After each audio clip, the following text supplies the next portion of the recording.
This is a production of PBS Charlotte. Tonight on Unspun, there may be no tougher job in North Carolina politics than being mayor of Charlotte. Every decision is scrutinized, every success is expected, every problem has someone demanding an immediate solution. Well, coming up, I'll sit down with the man newly appointed to lead the Queen City. In today's America, welcome to the Spin Game. Believe me, I know, I'm Pat McCrory. When I was governor and mayor, I played the spin game. I was played by the spin game. But aren't we all done being spun? Let's take the spin out of the world we're in, here on Unspun. Good evening, I'm Pat McCrory. Charlotte is no longer just North Carolina's largest city. It's an economic engine for the entire state and nation. What happens here influences job growth, transportation, housing, public safety, and even the political debate in Raleigh. But leading a city of this size has never been more challenging. Populations continue to grow, infrastructure struggles continue to have tough times keeping pace, and affordable housing remains a major concern. Can Charlotte continue to grow without losing the qualities that made people want to live here in the first place? Well, let's ask new Mayor Rob Harrington, the person chosen to serve out the term vacated by Vi Lyles. Mayor, it's great to have you on the show, and thank you very much. Thank you for inviting me, Mayor McCrory. It's great to be here. Well, first, thank you for willing to take on this major assignment for at least, what, 18 months? 18 months. First of all, why? Why did you decide to step up? I think it's a time that my strengths from having practiced law, having led a lot of initiatives in the community here, having worked across the state with the North Carolina Bar Association, I looked at it and I thought some of that skill set that you bring of bringing order, hopefully convening people, and getting to some reasoned end would fit with this 18 months as, Mayor Lyle's retirement on to the next council and the next mayor. So, I was one of the, 119 people or so who applied for the position and fortunate to be selected. I saw your speech that you presented to the city council, and you were concise, you were to the point, and you were visionary, and I think they made a great selection. How did you come up to this conclusion? Did people approach you, including my good friend Richard Van Root, your good friend, and our good friend Harvey Gantt? Did people first approach you, or did you kind of go, I might be interested in it, or was it a combination of both? Yeah, I think probably a combination. There were a few people who approached me. I would say that Mayor Gantt, Mayor Van Root, both of whom were good friends. Mayor Gantt's a longtime friend, and Mayor Van Root is a law partner and good friend. Were both really good sounding boards. But there were a few folks in the community who said, would you consider this? Have you considered it? My family, particularly my wife Sharon, were very, very supportive of the effort, even as I went through the process of deciding. I mean, I've been practicing law in Charlotte for 27 years. I've been practicing for probably 10 more than that. You were head of the bar here in Mecklenburg County? I think in the state also. I was both. I was president of the Mecklenburg County Bar several years ago, and I just finished a term as president of the North Carolina Bar Association, the voluntary bar of 14,000 plus members. And I'm also at a time in career when I thought I could do this, right? Yeah. I mean, I'm going to practice for certainly a while longer, but I thought this was a time to give back some to the community that's been very good to us. You talked about wanting to convene people. Well, you just recently did this. I read about an article where I think it's the Tuesday morning group, which I've spoken to many, many years ago. You spoke to a group, is it still off of Beatty'sford Road? It is now in the same area, but not at the same location. It's West Side. I used to speak at the old restaurant off of Beatty'sford Road there. And Mrs. Stevenson, ran it for years, and it continues Sarah Stevenson. To run, yeah. So you said something very interesting in that meeting. He says, we need to give each other some grace. I thought that was very interesting reading. What did you mean by that? We are facing, and I've faced the same thing in other organizations, but this is on a broader scale and an even more important scale. We're facing, a series of important decisions. You've mentioned it. We're now a city of nearly 1 million people. We are, the 14th largest city in the country. none of the major decisions that we have are easy, and I think we have to step back and assume that all of the voices are coming at it from deeply held beliefs on any of these issues. And if we can assume the best in each other, we'll go further. So Bill Lee, my mentor, like Harvey maybe is your mentor, in my third week in office, I went up to visit him in his cubicle that he's a retired CEO of Duke Energy. And the first question he asked me was, what have you screwed up on already? And I remember, this is at a time when everyone was kissing up to me, telling me how great I was. And it was the best question I ever got as the new mayor, and only been in office 3 weeks. Have you screwed up on anything that you revisit and go, God, I wish I would have done that differently, even after such a short period of time? It's early. Not that I know of yet. What I guess I would, what I'm learning is just how fast the decisions that you make and the statements that you make travel. I've been a lawyer for all these years. By nature, careful with words, and so hopefully that tamps it down some. But just realizing you are in the spotlight, you volunteered to be in the spotlight, and you just have to act accordingly. And the internet moves quick. The internet moves incredibly quickly. I didn't have to deal with that in '95. I had to deal with that in 2008. You barely had to deal with emails in '95. I was the first mayor to have emails and a computer on the desk. My 10-year-old nephew had to show me how to use it. So that was quite interesting. You've got some major challenges on your plate, even during your short 18 months, that decisions have to be made. One of them is transportation. Probably something I helped put on your lap. Started with Governor Easley, went to Governor Perdue, went through Governor Cooper. Now Governor Stein and the new mayor is having to deal with toll lanes. How are you going to deal with this? Because I failed in dealing with it. A lot of people say it was the reason for my defeat in my re-election campaign. So you know how it's a terrible political issue on both sides. How do you want to deal with that during this process of decisions? Yeah, I mean, this is one of the many issues where there's just a lot of very strong feelings on all sides. There's a community that, is fresh in many folks' minds is still what happened when 77 was driven through the neighborhoods there, through McCrory Heights and other neighborhoods.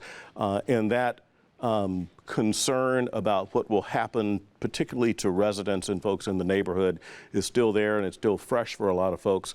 I think the job of the city in this process going forward is to make sure that we're getting, solid information from the state, and that we are seen as an honest broker and provider of information and engagement within the city, and then let the process play out. As you mentioned, it's got to play out in a relatively short period of time. And it's a regional and state decision, too. In fact, I got to give the city a little defense.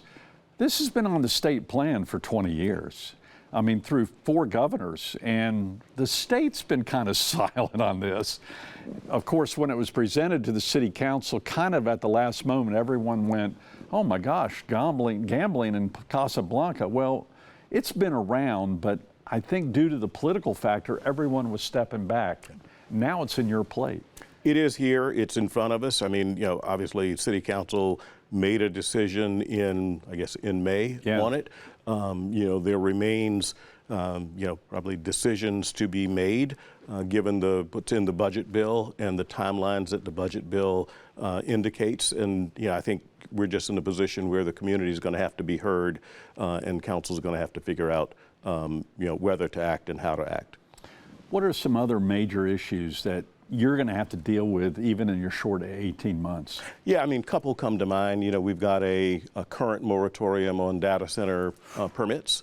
And that's an issue, as you know, all over the country. I mean, if you pick up the paper. It's a zoning issue on steroids. Exactly, right? With the impetus of great change. I mean, it's being driven by other great changes in our society with artificial intelligence and sort of our digital world. But we've got to approach that as best we can on a local level to make sure that folks are equitably or fairly enjoying the benefits, but also that we are fairly protecting our residents from the downside as much as we can. And the city. It's the same dynamics, NIMBY versus economic development. It or is. Is it more than that? No, I think it is, but I take it down NIMBY to the individual. Means not in my backyard. Not in my backyard, but right. I take it down to the individuals. Is where should these buildings be located?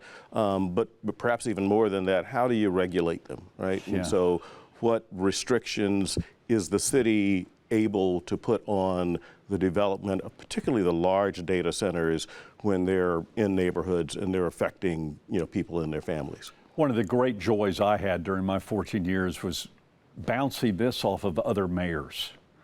Are you going to have an opportunity to meet other national mayors for the Mayors Conference to maybe go, what are you doing in Phoenix? What are you doing in Nashville? What are you doing in Dallas? Other cities comparable to Charlotte? Yeah, I think both on a national and a state level. So, they're the State League of Cities and National League of Cities, and I'm eager to participate in both because that issue in particular is one that's a national issue. Yeah, the U.S. Conference of Mayors I was very active in, but it's nice in just dinners to bounce off. And plus you get friendships forever, even if you're here 18 months. And again, I think it's also very important on a state level because so many of these issues affect one way or another the entire state, and we need to, I've put an emphasis on making sure that we understand what's going on across the state of North Carolina. So another job of yours is building relationships with Raleigh and D.C. Any thoughts there? Because as I said in my top 5, it's the mayor who represents the city. Whether it's in a charter, it doesn't make any difference. You will represent the city when meeting with Governor Stein, meeting with the head of the state Senate and state House, and in D.C.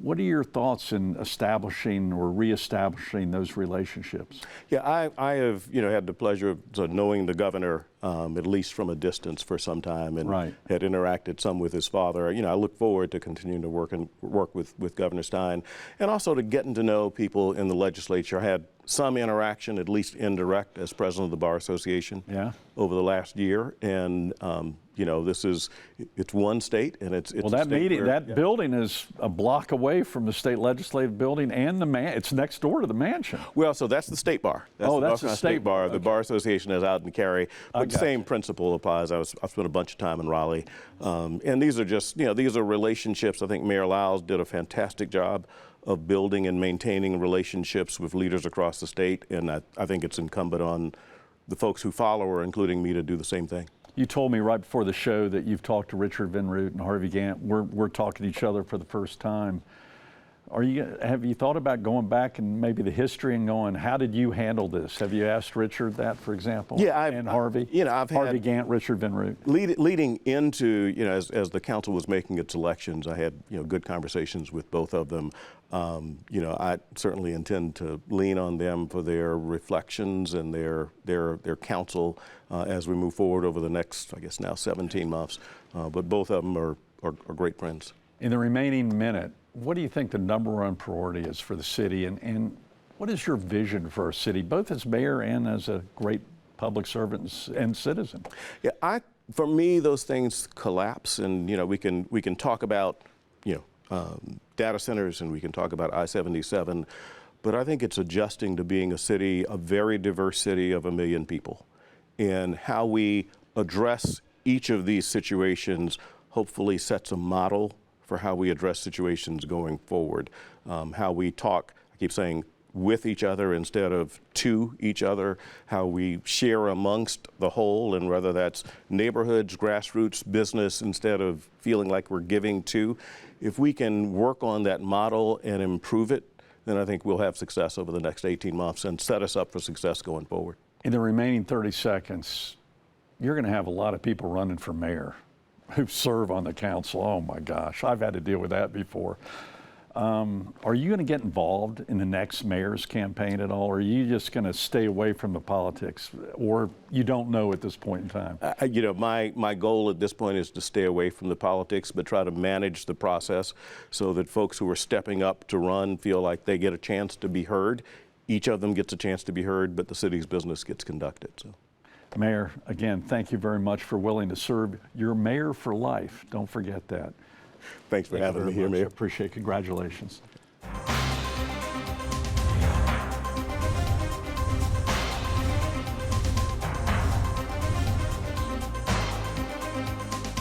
All right, the Unspun Top 5 Countdown starts right now. The top 5 little-known roles that the Charlotte mayor actually gets involved in. Start out with number 5. Number 5, he leads all weekly city council meetings. Well, what's the big deal there? Believe me, during my 14 years, I had a few occasions where the mayor could actually lose control of the meeting. But I'm proud to say, during my 14 years, I never once used the gavel. Never once, because I figured by the time you use the gavel, it's too late. You've already lost control. But it's a very important role, especially for our new mayor coming up. Number 4, determines all committee and seat assignments.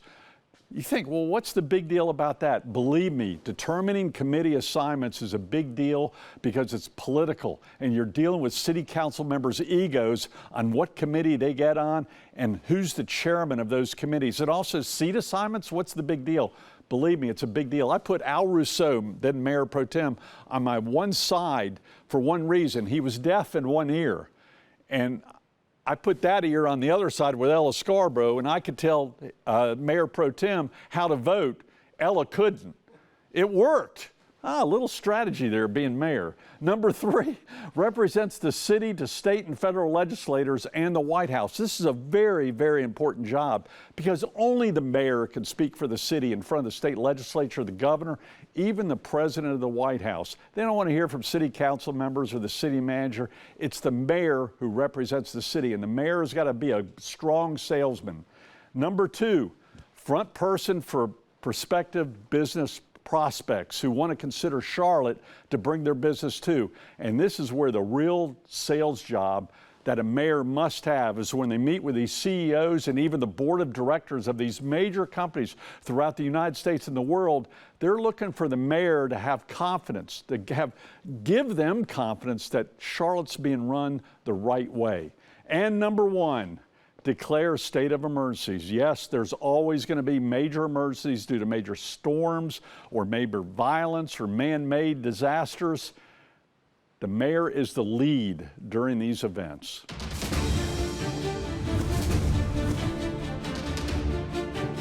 Time now for our one-on-one segment. Welcome the editor of the Charlotte Ledger, a great, great publication, by the way. Let me brag on you a little bit. Fine. Tony Messia. Tony, great to have you back on Unspun. Great being here, Governor. Thank you so much. Enjoyed your conversation with Mayor Harrington. I guess it was the first time you two had met. I think we had met casually in the past. Well, you had a conversation. We don't know each other. What was your impression sitting down? I think he's a perfect choice for this temporary job. He has the maturity, he has the professional background, he has the historical perspective. And I think that's what's needed now during this, especially with a campaign coming up to take his place. It's going to be interesting to see if any of the challengers, 4 or 5 people on the city council, it's going to be a Democratic infighting. Will he get involved in that, or will he stay away? I asked him that question. I gave him an out. He said he would stay away. We'll see what happens. We'll stay away, but there could be pressure on him. His endorsement could make a big difference in this election. And I think, knowing his background with Harvey Gantt and Richard Vinroot, he's going to want to pick someone who can represent this total city in a mature way. Well, it seems to me he's a little bit out of central casting, in terms of like an old school kind of mayor. He has, credibility in the business community, connected to the community. He's been on a lot of boards, library board, Arts and Science Council. I got something else out of him, which I don't know if anyone's asked him. I said, did you do this or did someone approach you? And I knew deep down someone approached him. He was with Robinson Bradshaw. He and Richard Vinroot are very good friends. He and Harvey Gantt are very good friends. I wouldn't be surprised if those two and maybe a few others in the business community came up to him and said, what do you think?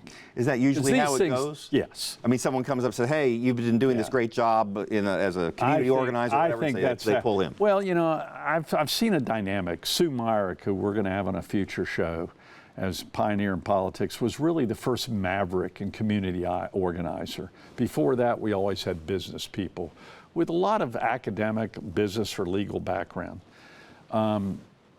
I had a lot of business background. Sue was the first not that way. Well, since then, we've almost had all community activists, and we have no diversity of business or legal people really left on city council, school board, and county commission. And plus, we're all one party now, it's all Democrat. So maybe the new mayor brings back a little bit of diversity and balance in that area. Not saying the community activists aren't needed, because they were. Right. But now we also need someone who can read a budget.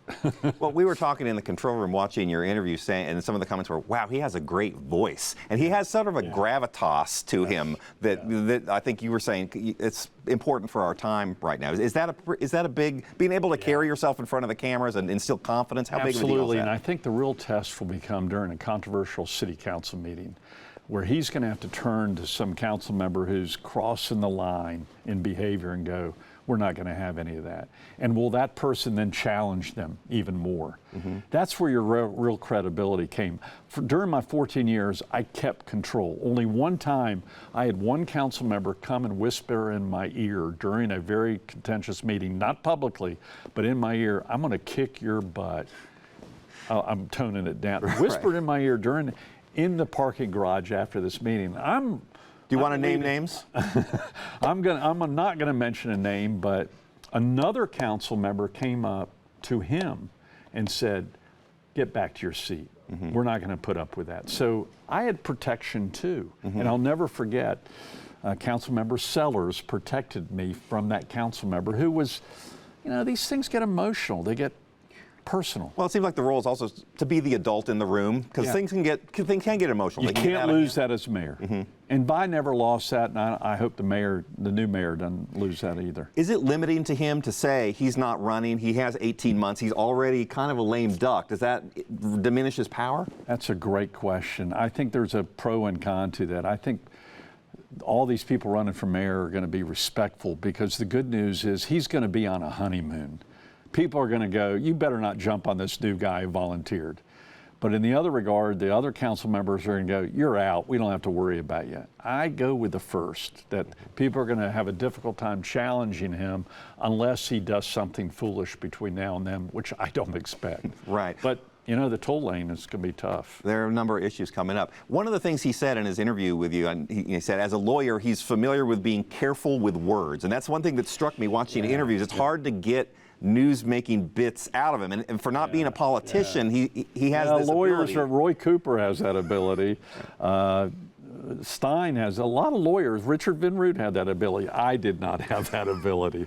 I spoke my mind, and there's a pro and con to that. Usually you look for the middle ground. But how do you decide when to speak your mind and when to say something that's the lips are moving, but you're saying nothing, where we need to bring people together and we need to reach consent. It's things that sound nice and don't say anything. How do you choose? It's intuition, and sometimes you get it right and sometimes you don't. So final question, what would your advice be to Mayor Harrington? My advice would be to convey a vision for the city of Charlotte. To me, that's one of the, my vision for the city was to have the best of Mayberry and Metropolis. The quality of life of a small town where we retain our neighborhoods, where we retain our public safety, where we have good schools, but also have big city opportunity. I think we've lost some of that vision. We need a 25-year vision for the city, and he might be the guy to present that vision, while also dealing with the everyday issues at this point in time. I don't know, what do you think? Yeah, I think you got to come out, articulate a vision. Part of it is being a referee of this council. Part of it is, you wear a lot of different hats, and so he'll be tested, I think, on a lot of them. I think what's going to be interesting too is how's the media going to treat him? Are they going to give him an 18-month honeymoon, or are they going to challenge him? I think that's the million-dollar question. Thanks so much. Thanks a lot. I appreciate it.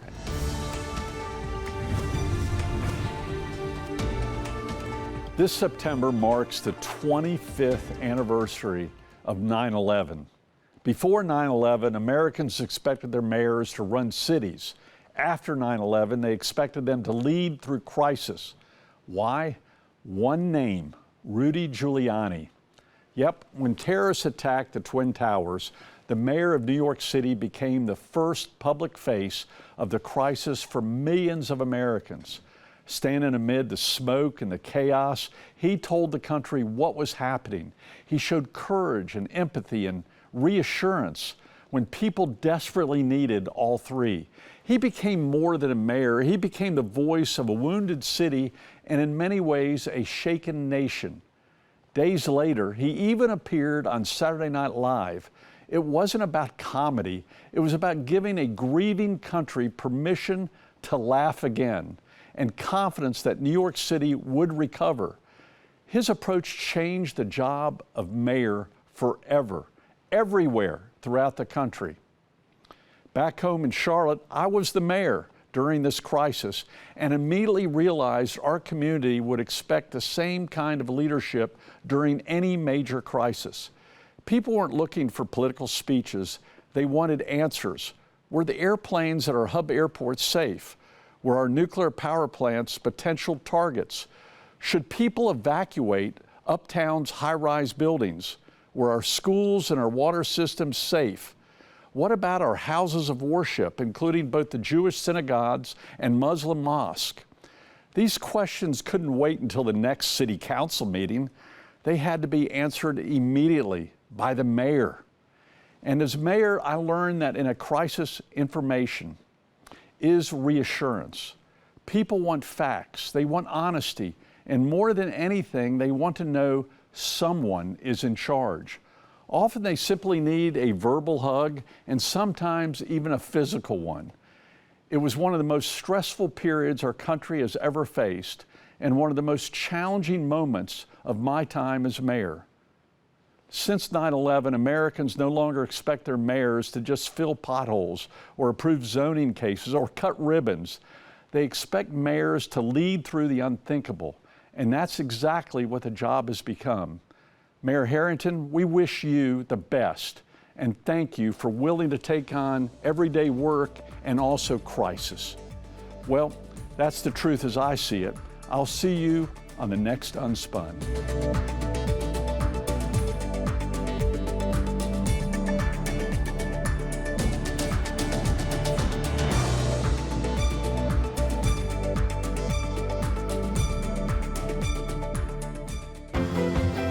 A production of PBS Charlotte.